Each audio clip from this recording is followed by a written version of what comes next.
Every week I coach bedroom producers who need help with their music. And when their mixes sound weak, almost every single time it's one of these 7 mistakes. So in this video, I'm going to show you what they are and how to fix them. Mistake number 1. Once you fix this, it's gonna make the biggest difference. And actually, let me just show you what difference it makes. Here's the before and after.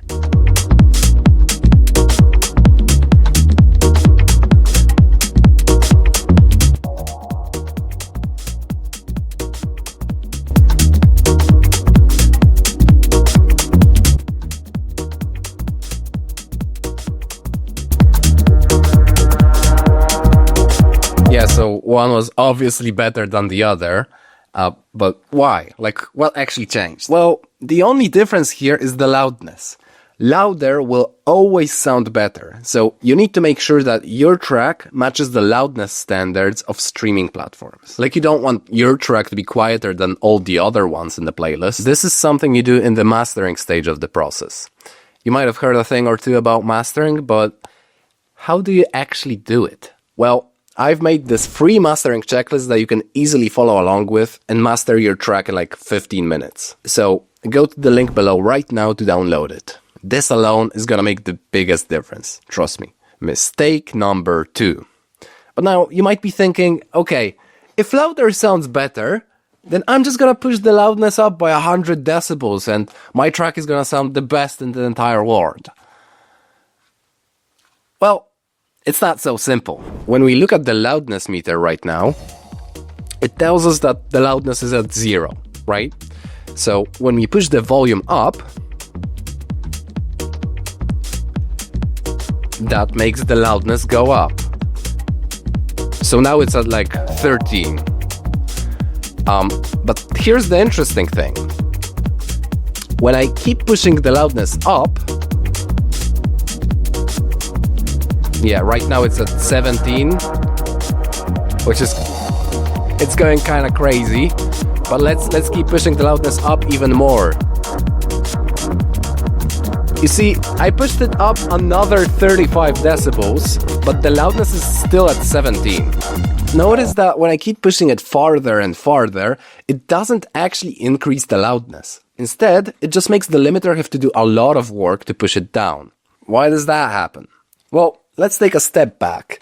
What is the limiter actually doing? If the volume of your track goes above 0 decibels, the limiter makes sure to push it down so it doesn't end up clipping. Otherwise, your mic would start sounding distorted and weird and messed up. And obviously, this is like a very exaggerated example. I don't think anyone would be pushing the loudness up by 35 decibels at a time. But sometimes, if the limiter is working too hard, that can actually make your track sound way weaker. So that's mistake number 2, pushing the limiter too hard.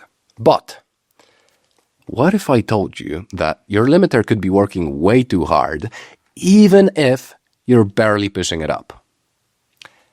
That's mistake number 3. This usually happens because there's an element somewhere in your mix that's inflating the loudness of the track and it's sticking out by way more than all the other elements. And that element alone is making the track go way above 0 decibels, and it activates the limiter to start working. And see, that's actually a bad thing, because the limiter doesn't reduce the volume of just that one loud element.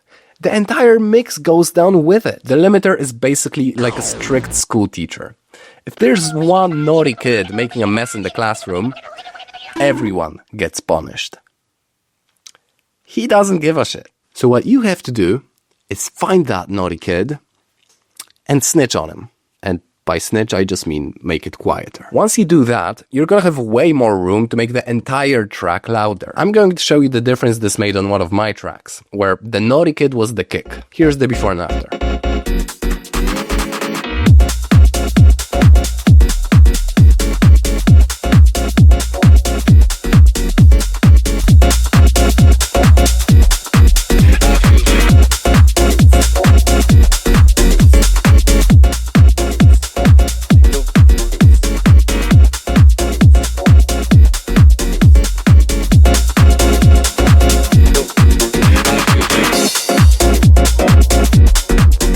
But when you find that naughty kid and start adjusting it, you can still run into another problem. That brings us to mistake number 4. So far, we've said that the limiter shouldn't be working too hard, right? But bro, this doesn't mean that ideally you should have the limiter do 0 work. I mean, that's what the limiter is there for, to do something. If you start overcorrecting and obsessing about the limiter not doing too much work, you can end up making things too quiet. And that's a bad thing as well. So don't focus on arbitrary numbers for no reason. Even if the limiter is doing like 5 or even 10 decibels or more of gain reduction, as long as it's doing it more or less evenly, you should be good. It only becomes a problem if most of that gain reduction is caused by a single element.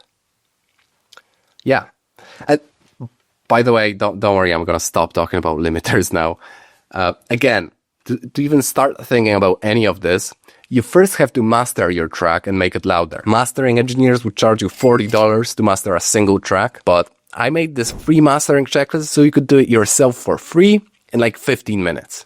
So go to the link below right now to download it. It's gonna really help you. Mistake number 5 is something I had to learn the hard way. Let me tell you a story.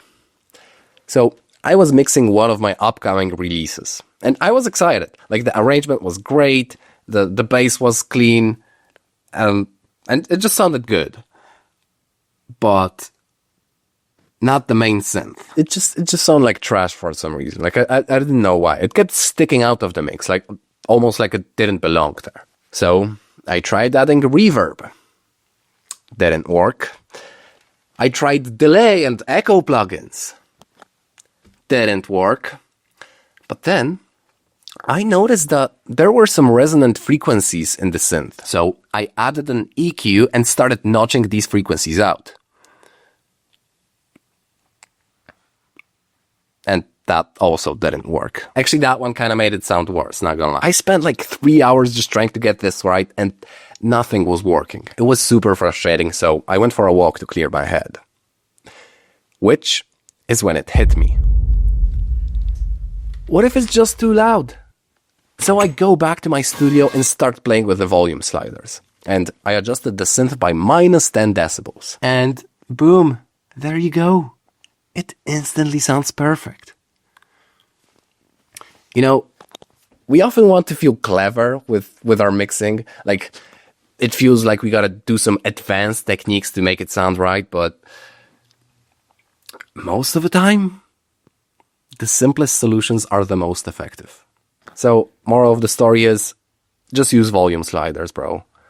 There's no need to overcomplicate. Which, actually, that brings me to my next point. Mistake number 6. This one, this is probably the biggest mistake I see people make. I honestly think that mixing tutorials have conditioned us to believe that it's this arcane art and it just has to be complicated. Like, you're gonna watch a mixing tutorial. They're gonna do some fancy technique, explain it like it's some rocket science, and worst of all, when they play the before and after, you can't even tell the difference.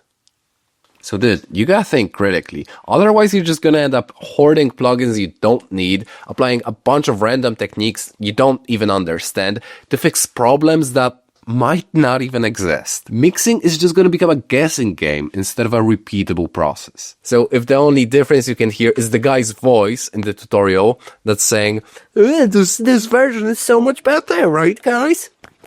Don't bother. That's not a tutorial, that's propaganda to make you think that mixing is it's super complicated and to make you buy more of their mixing and mastering services.